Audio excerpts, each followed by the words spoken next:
Welcome, Fright fans, to the Horror Story Corner, where tonight we have a celebratory episode, being so close at the time of recording to 1,000 subscribers, and of course it being All Hallows Eve. Thank you to everyone who has shared, liked, commented, subscribed, and listened to the channel over the past year. I can't wait to have many more spooky times ahead. For now, though, and for Halloween, I thought I'd share something a little different. Tonight's terror tale is completely original and written by myself. It is part one of a horror novel that I've been working on for some time now, and whilst it is as yet incomplete, standing at 45,000 words or so, I thought I'd share a part one, as it were, and see if you would like to hear more.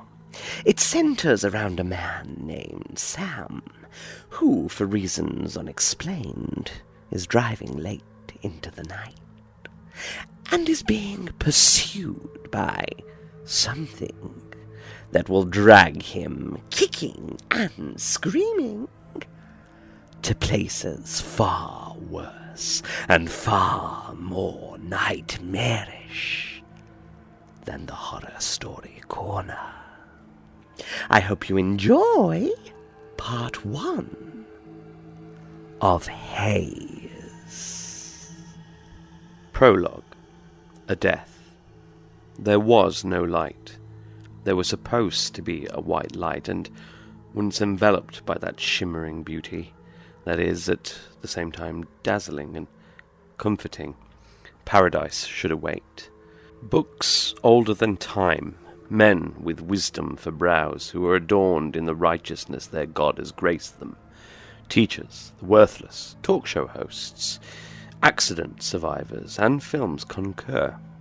A white light signals the end of a just and well-lived life, and should the white light be absent, surely it would be replaced by fire, a fire that cuts to the bone and scorches the soul, an eternity of hellish torment. Alice knew two things on the night she was murdered.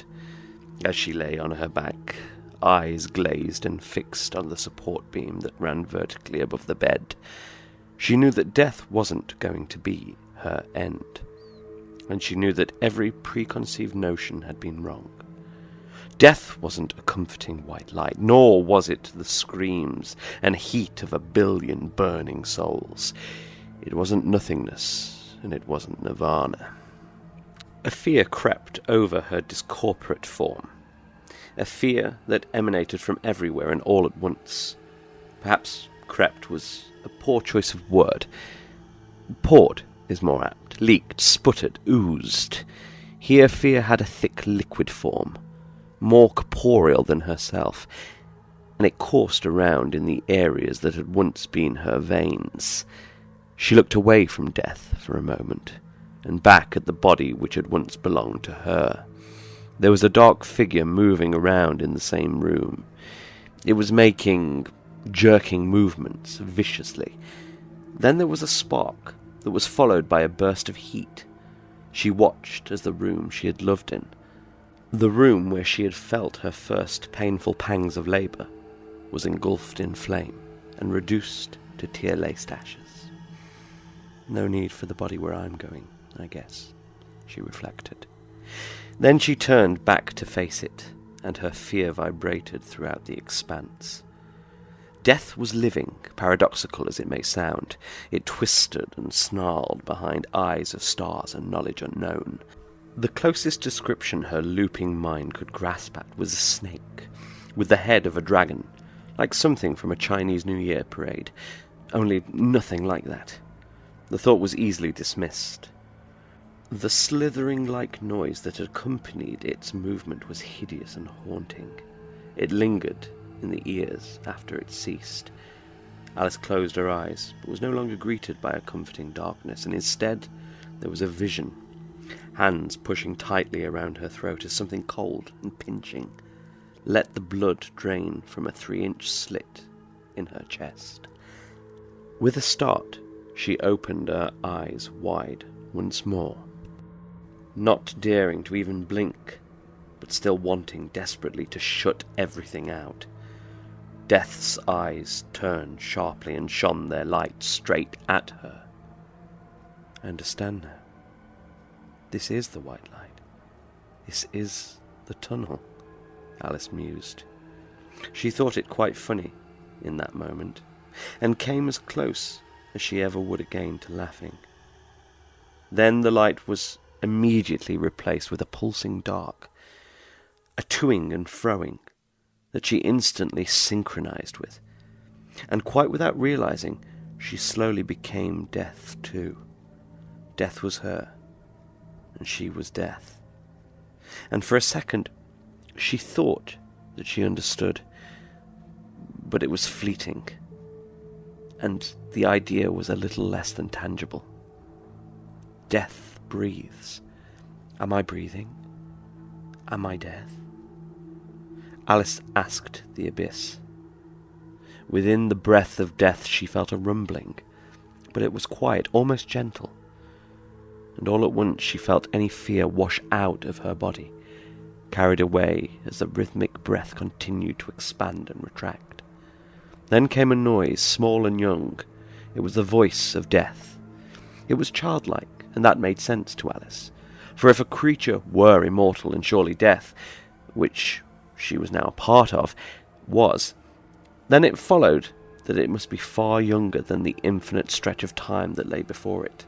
You have a choice, it stated, not unsympathetically. But as it spoke, Alice realized that she spoke along with it. You have earned a choice, it continued, but that will come in time. For now we simply watch. And with that, colours returned, and Alice's eyes were once again filled with familiar images, familiar and deeply unsettling. They troubled her because she already knew the choice she would have to make. A drive. Sam wound down the window with a laboured expression on his face, one that Sarah had noticed since they'd pulled away from the house earlier that evening.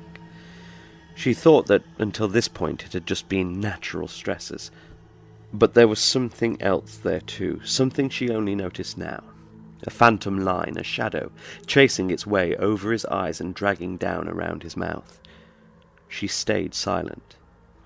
In the side mirror, which had been amusing itself by casting away hundreds of orange lights deep into the distance, she caught a glimpse of her own eyes.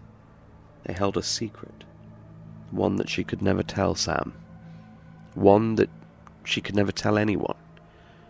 Reflecting momentarily, she felt a great distance place itself between them. Surely Sam will realize. Then he'll ask, and then I'll lie. It'll be the first lie that I have ever told him, she thought. But Sam didn't ask. He simply took one last heavy drag on his mentholated cigarette and flicked the butt out into the night-quietened road. As the car turned a corner, a darkness wrapped around the still-lit butt and drew a drag of its own. Immediately upon completion of the cigarette, Sam withdrew another and bit down on it. He fumbled around in the side pocket of the door, displacing keys and a notepad, until he held up a weather-beaten lighter. The flame it cast was large, and made him squint a little, but his sight did not stray from the deserted road, which lay beyond the troubled reach of his headlights. He placed the edge of the cigarette, guided by his tightened lips, into the flame, and returned the lighter to its place. Sarah was relieved by his apparent calm, and began scrambling for something to say. "Odd, isn't it?" she finally muttered. Sam seemingly didn't hear her the first time, and so she repeated herself. The second time he replied with a disinterested grunt. He thought that this night would bring with it a sense of freedom and elation, but all he was left with was a strange scratching at the base of his skull, Something had happened. Something he couldn't quite grasp, but he felt it like flames, sure and burning hot. Something terrible had happened tonight, and he couldn't put his finger on what he had missed. But she knew. He was sure Sarah knew. I'm just saying, it's odd that there hasn't been a car pass us in the last 10 minutes. And on a main... She pressed and received a heated reply. Of course there aren't any bloody cars. It's 3:10 in the morning. Sam snarled, then slowly regretted doing so. He was being hard, but it was because of the burning. She can't know something. How could she know why my head is on fire? Why I'm not ecstatic? Why I feel like I've made the worst mistake of my life? She couldn't possibly know. But despite his mind's own reassurances, Sam could feel her uneasiness. He spat his fag out of the window and lit another. Even though it was by now approaching the middle of winter, the weather had no teeth, and the air was perfectly still. The moon, unhindered, shone down and made the deep black of the tarmac glimmer slightly. Vacant was the order of things, and this became increasingly apparent as the long drive continued, or rather it would have been apparent to clearer, unburdened minds. Travelling from the M42 slip road and onto the M6, you would expect to first see the large neon sign protesting the relevance of Fort Dunlop, a place to work, relax, and shop, or so a proud banner insisted. However, their offices had stood without occupancy for 6 long months.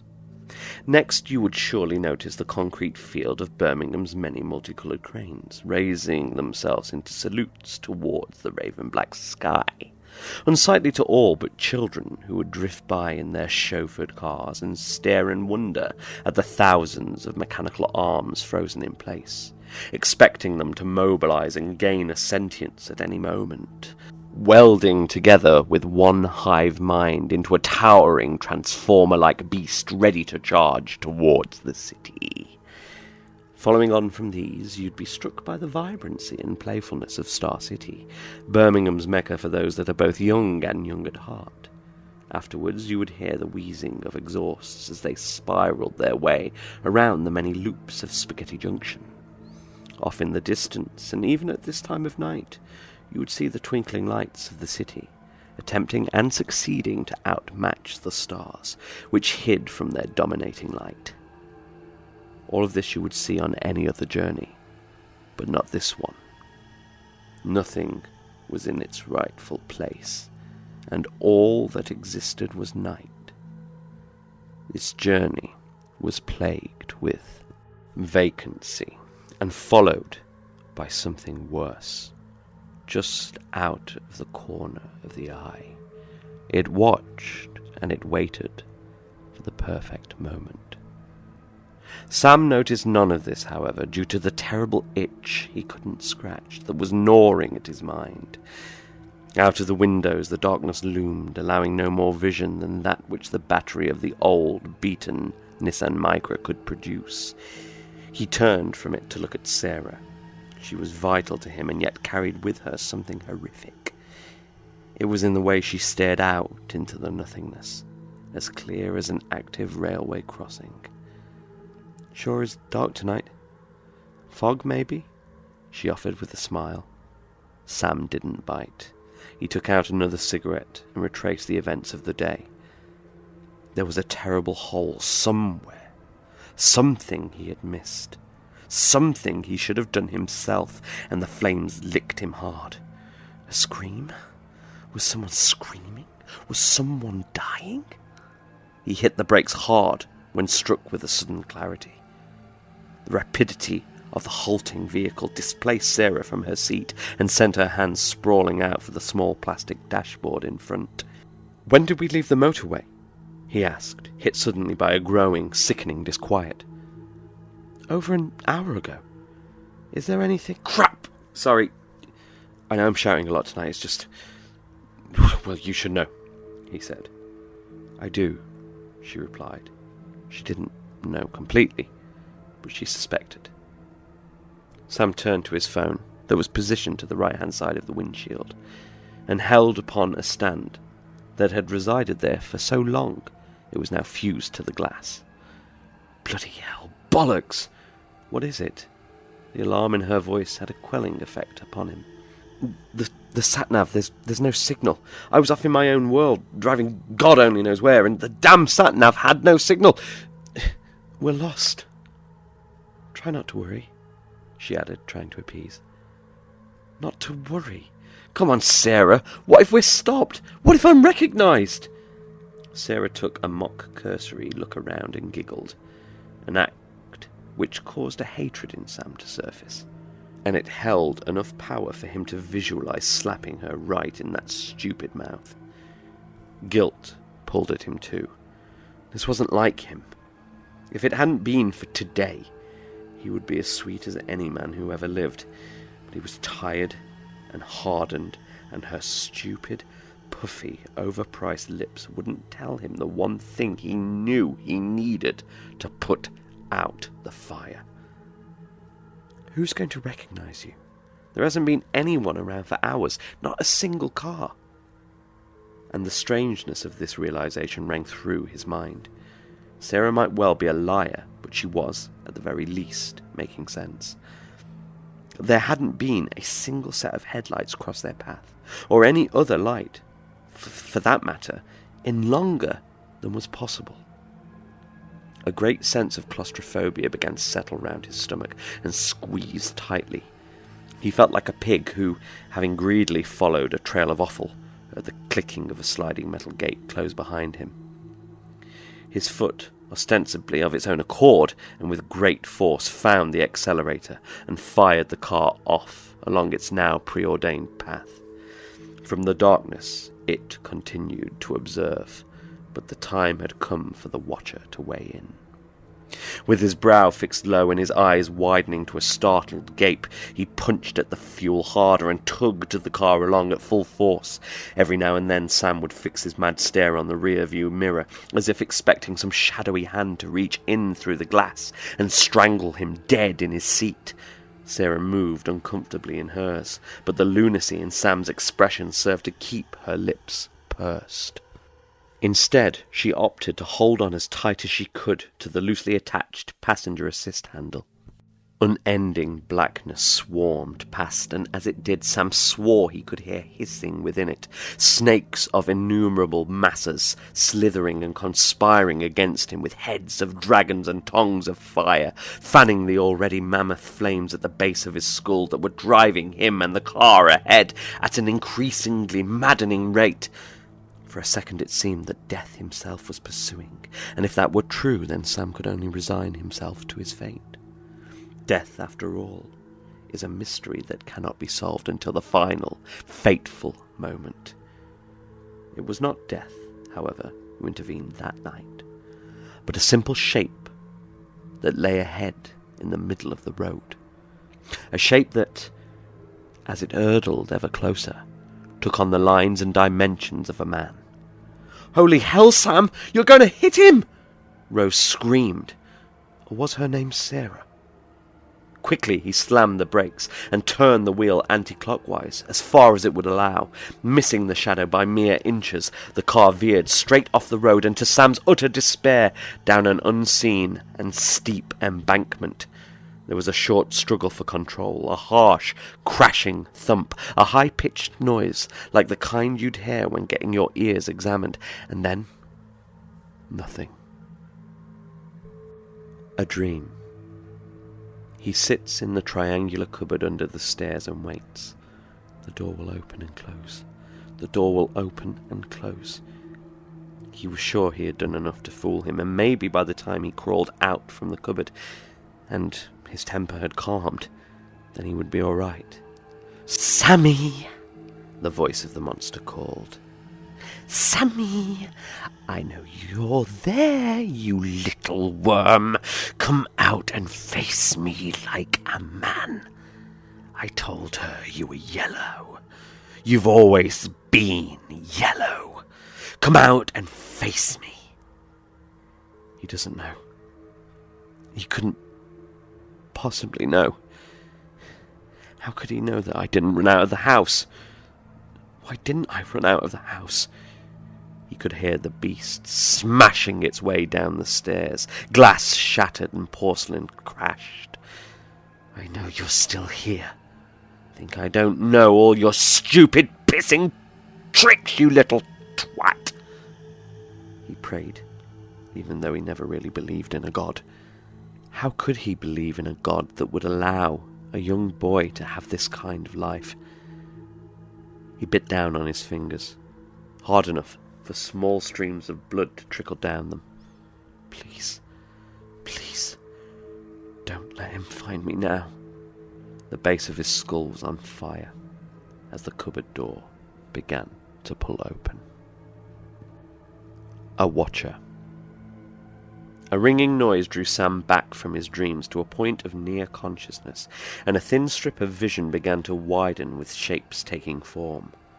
With awareness came searing pain and a dazed realization of the situation. The first memory that stepped forth in his mind's eye screamed and would not be ignored. They had barreled off of the road, and with a complete loss of control smashed into a tree. The tree itself, ancient and dark, was a gnarled claw of a thing, tearing through the windshield of the car and reaching for the souls of those that dwelled within. It now found itself permanently engulfed somewhere between the Micra's engine and its brake fluid reservoir. There was something else present too, a noise, a panting, one which inspired both dread and, more oddly, arousal. It was painfully and inescapably close. The noise grew in intensity with a raw animal power behind it. There were moans, the labouring of pleasured breath, and snarls which combined into a sordid melody of depravity. Turning his head to face the origin of the wicked ostinato was harder than anything he could lucidly remember, and although not likely, he swore that he could feel his own bones scraping and cutting against themselves, rattling and cracking as they did. Irregardless of agony, he needed to see, to understand the sound, which was both alluring and terrible. With an insurmountable effort, he struggled his gaze to his right-hand side until it peered through the smoke-filled cabin and into the eyes of a demon. All too quickly, the hellish scene became apparent and understood. Sarah's head was tilted back in the kind of ecstasy saved for the embrace of a lover. Her hands searched with outstretched fingers that clawed and scratched the cheaply upholstered fabric seat. Her legs parted and pulsed wildly, inviting the darkness to ravage her tight and aching womanhood, and her feet, delicate with sublimely pedicured nails, wrapped around the figure in a vice-like grip, encouraging it to take more and more of her essence with each rhythmic, powerful thrust. Sarah's eyes repeatedly rolled back as she sunk her teeth into her lips, and then used her tongue to coat them in fresh crimson blood.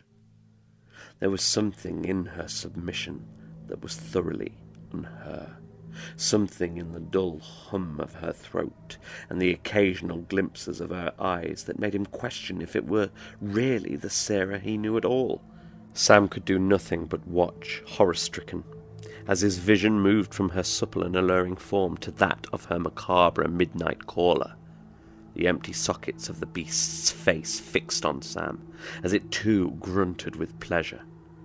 The thing, otherworldly and dangerous, with its orange contemplation, told of an impending torture lying in wait. This thing was shapeless in the night, and Sam could understand it even less than he could stand to face it. But the once automatic lids of his eyes betrayed him, and he could do nothing but take in this nightmare. Paws reached out from the gloom, tearing flesh from Sarah's body, yet she still hummed in pleasure and pulled the shadow down harder into her. Then her mouth, gaping, let out a terrifying, inhuman, high-pitched screech.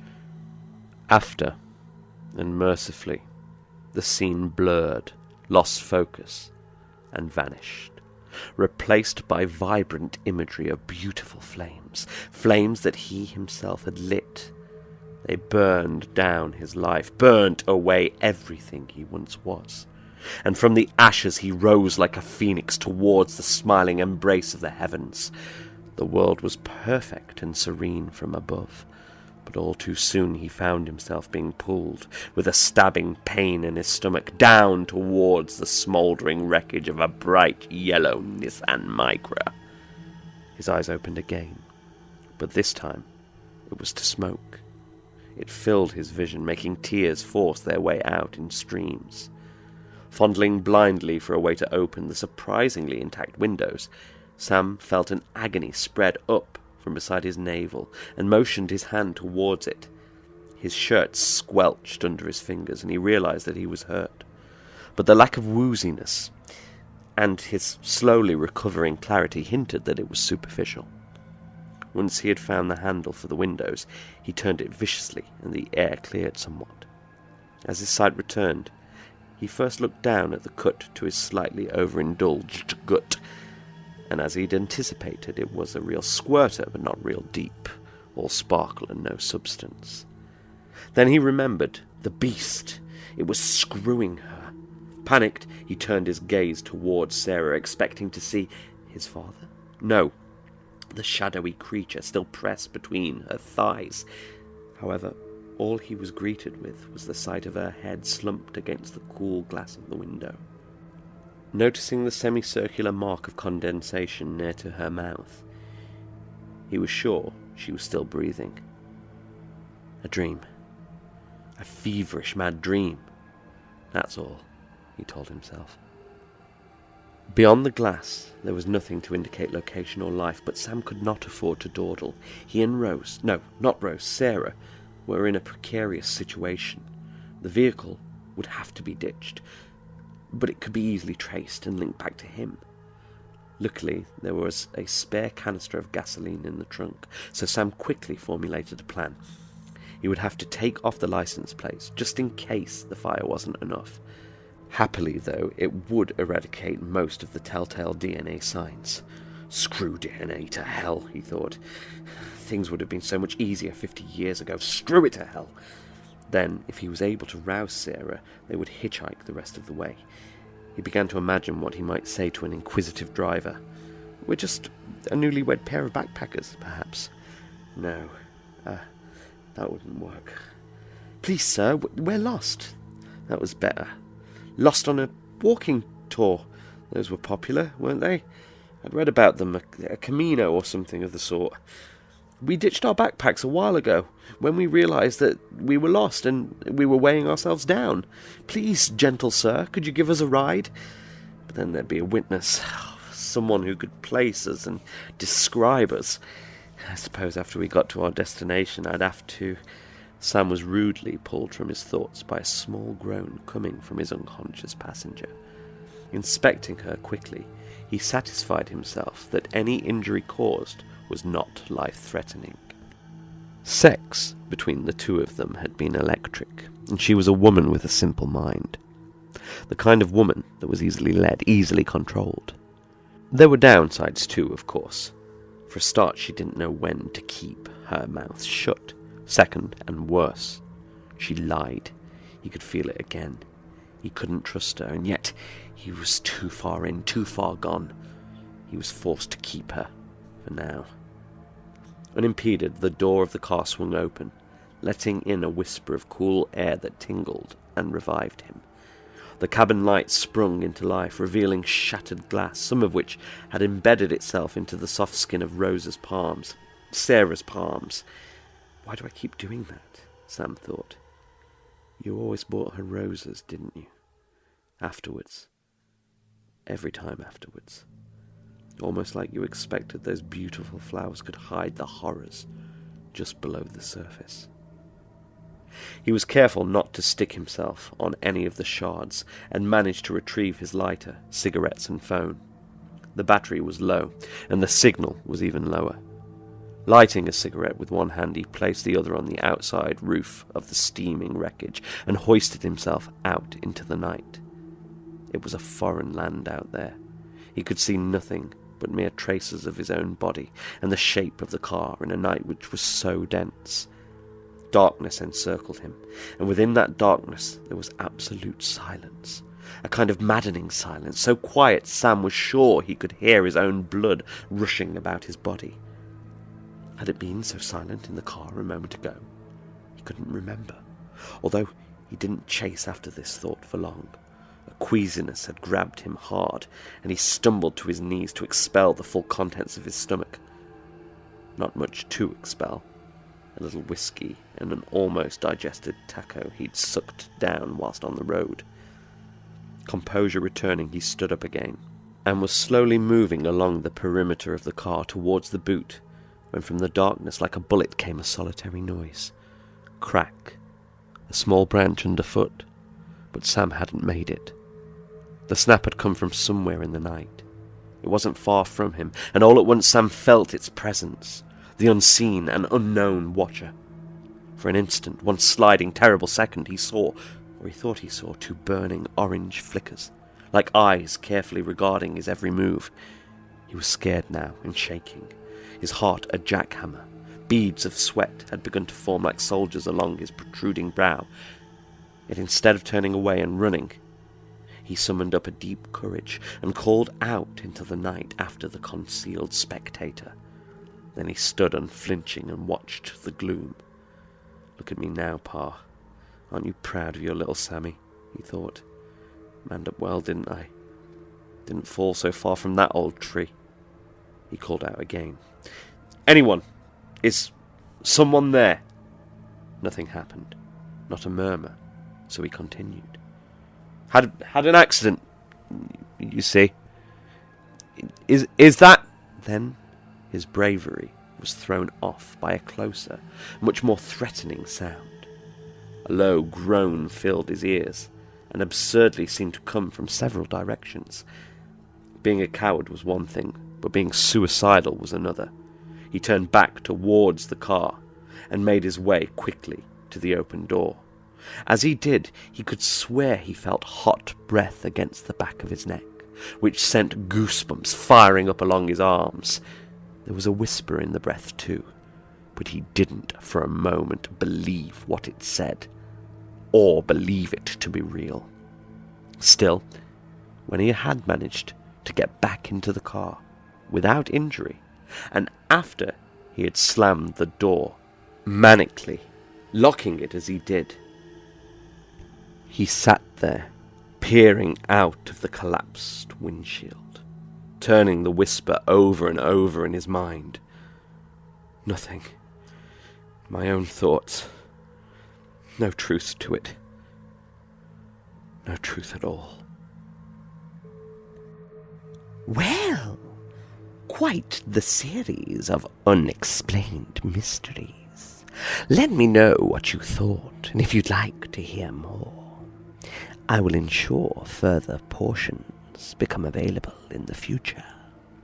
Once again, thank you all for all of your support. And as ever, sleep well. Oh, and of course, happy Halloween.